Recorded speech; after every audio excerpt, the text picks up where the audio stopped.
Welcome to Bommi கதைகள் TV. ஆற்றோரமாக இருக்க பூந்தோட்டம்ன்ற ஒரு அழகான கிராமம். அந்த கிராமத்தில் ஒரு பாட்டி ஐர மீன் விற்கிறாங்க. அந்த பாட்டிகிட்ட மட்டும்தான் அந்த ஐர மீன் கிடைக்கும். அதே கிராமத்தை சேர்ந்த குமார்ன்றவர் பெரிய மீன் கடை வச்சுருக்காரு. ஆனால் பெருசாக வியாபாரம் ஆகாது. ஒரு ஆள் 2 ஆள் தான் அந்த கடைக்கு வராங்க. ஏன் பாட்டி இந்த வயசான காலத்துல டெய்லி இந்த மீன் கடை போடுறீங்களே, உங்களுக்கு அப்படி எவ்வளோ லாபம் கிடைக்க போகுது? இந்த ஐர மீனெல்லாம் வித்துட்டா டெய்லி ஒரு 500-1000 லாபம் கிடைக்கும்பா. டெய்லி இந்த 500-1000க்கு இவ்வளோ கஷ்டப்படுறீங்களா பாட்டி? என்கிட்ட எல்லா மீனையும் கொடுங்க, நான் உங்களுக்கு விற்று தரேன் பாட்டி. நீங்கள் வீட்டில் ரெஸ்ட் எடுங்க. இல்லப்பா, இந்த மீனெல்லாம் நான் விற்கிறேன்னா அது என்னோட சந்தோஷத்துக்காண்டி மட்டும்தான் விற்கிறேன், காசுக்காண்டிலாம் விற்கலப்பா. நீ சொன்னதுக்கே ரொம்ப நன்றிப்பா. நானும் மீன் கடை வச்சுருக்கேன் பாட்டி, எந்த லாபமுமே இல்லை. எனக்கு ஒரு உதவி பண்ணுங்க. ஒரு கூட நிறையா மீன் இருக்குது, அதை மட்டும் விற்று கொடுங்க பாட்டி. அது எனக்கு பெரிய உதவியாக இருக்கும். நானே டெய்லி ஒரு கூட மீன் தான் விற்பேன், உனக்கு எப்படிப்பா நான் விற்று தரது? இல்லை பாட்டி, என் கடைக்கு 1-2 பேரை தவிர்த்து யாருமே வரதில்லை. டெய்லி வருமானமே இல்லை பாட்டி. உங்கள் கடைக்கு ஆளுங்களாம் வராங்க, கொஞ்சம் விற்று மட்டும் கொடுங்க. பாட்டியும் விற்று கொடுக்கறதுக்கு சம்மதிச்சிட்டாங்க. அவரும் போய் மீன் எடுத்துகிட்டு வந்து பாட்டிக்கிட்ட கொடுக்குறாரு. பாட்டி, இந்த ஒரு கூட மீன் மட்டும் தான் பாட்டி, நீங்கள் பொறுமையாக எனக்கு விற்று கொடுத்தாலே போதும் பாட்டி. அப்போன்னு பார்த்து பாட்டி கடைக்கு வருண்னு ஒருத்தர் வராரு. என்னப்பா வரும்னு உன்னை பார்த்தே ரொம்ப நாள் ஆச்சு, அம்மா தான் எப்பவுமே வருவாங்க. அம்மாவுக்கு உடம்பு சரியில்லை பாட்டி, அதான் நான் வந்தேன். ஐர மீன் சாப்பிட்டா கொஞ்சம் உடம்புக்கு நல்லா இருக்கும்னு சொன்னாங்க, அதான் வாங்க வந்தேன். ஐர மீன் எல்லாம் இன்னைக்கு பிடிச்சதுதாப்பா, வாங்கிட்டு போ. கடல் மீன் கூட இருக்குப்பா, வேணும்னா வாங்கிட்டு போப்பா வரும்னு. வீட்டில் ஐர மீன் மட்டும்தான் பாட்டி வாங்கிட்டு வர சொன்னாங்க. கடல் மீன்லாம் நீங்கள் விற்க மாட்டீங்களே? கடல் மீன் விலை அதிகமாக கூட இருக்குமே, அது வேணாம் பாட்டி. விலை அதிகம்லாம் இல்லைப்பா வரும்னு, கிலோ 200 தான், வாங்கிட்டு போ. நல்லா இருக்கும்ப்பா மீன். அப்படியா பாட்டி? நீங்கள் ஒரு மீன் புதுசாக விற்கிறீங்கன்னா அந்த மீன் நல்ல மீனாக தான் இருக்கும். சரி பாட்டி, ஐர மீனில் 1 கிலோவும் வெள்ளை மீனில் 1 கிலோவும் கொடுங்க பாட்டி, போதும். அப்படி சொல்லி அவர் அந்த 2 மீனையும் வாங்கிட்டு போறாரு. பாட்டியும் அந்த மீன் எல்லாத்தையும் ஊர் மக்கள்கிட்ட விற்கிறாங்க. எல்லா மீனையும் விற்று முடிச்சிட்டாங்க.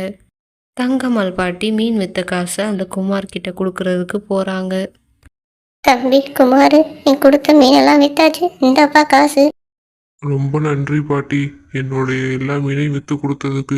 உங்களுக்கு தேவையான காசை எடுத்துட்டு மிச்ச காசை கொடுங்க பாட்டி.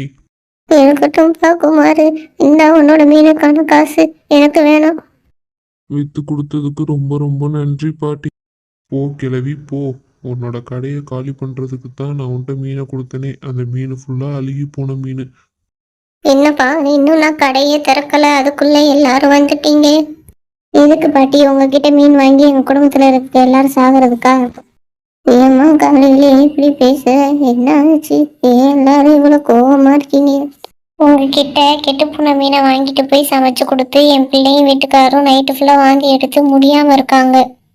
நல்ல வேளை உங்ககிட்ட மீனை வாங்கிட்டு போய் எங்கள் அம்மா கொடுக்கறதுக்கு முன்னாடி நாங்கள் சாப்பிட்டு பார்த்தோம். எங்கள் அம்மாவுக்கு ஏற்கனவே உடம்பு சரியில்லை, இல்லாட்டி என்ன ஆகுறது அவங்க உடம்பு? இந்த கிழவி இப்படி தான் எப்போவுமே கெட்டு போன மீனை தான் விற்கும்னு என் கஸ்டமர் எல்லாம் சொல்லுவாங்க. முதல் இந்த கடையெல்லாம் காலி பண்ண வைக்கணும் நம்ம. ஏப்பா குமார் இப்படி பேசுற? நீ தானே நேத்து கடல் மீனெல்லாம் கொடுத்து வித்து கொடுங்கன்னு சொன்ன, இப்ப என்ன இப்படி பேசுற?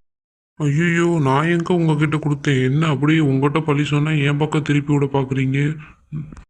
இப்படியே பேசி ஊர் மக்கள் எல்லாரும் சேர்ந்து பாட்டியுடைய கடையை எடுக்க சொல்லி வற்புறுத்துறாங்க.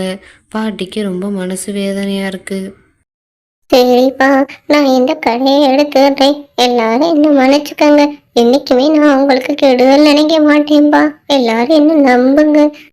மறுநாள் அந்த குமார் மீன் கடையை போடுறான். அந்த கடைக்கு எல்லாரும் வராங்க. குமார் அண்ணே, 1 கிலோ மீன் கொடுங்கண்ணே. எவ்வளோ 1 கிலோ மீன்? 1 கிலோ மீன் 800 ரூபாமா. என்ன குமார் நீ சொல்றீங்க? 1 கிலோ மீன் 800 ரூபாயா? ரொம்ப அதிகமான விலையா இருக்கே. மீன் விலையெல்லாம் கூடிடுச்சுமா, ஒரே விலை தான், குறைக்கலாம் மாட்டேன். கிலோ 800 ரூபா, வேணும்னா வாங்கு, இல்லாட்டி கிளம்பு. இந்த ஆள்கிட்ட மீன் வாங்குறதுக்கு நான் கை வாங்கி சாப்பிட்டு போயிடுவேன். என்ன விலை விற்கிறேன்? கிலோ 800 ரூபானாலும் பரவாயில்ல, எனக்கு 1 கிலோ மீன் தாங்க. மீன் கடையை போடாம மனசே சரியில்லை, சும்மா உட்காந்துருக்கிறதுக்கு போய் மீன் கடையினாலும் போய் பார்த்துட்டு வருவோம், இப்பதான் மனசு ஆறுதலா இருக்கும். சரியான மழை பெய்யுது. அப்போன்னு பார்த்து வெள்ளமும் வந்துருச்சு இந்த ஊருக்கு.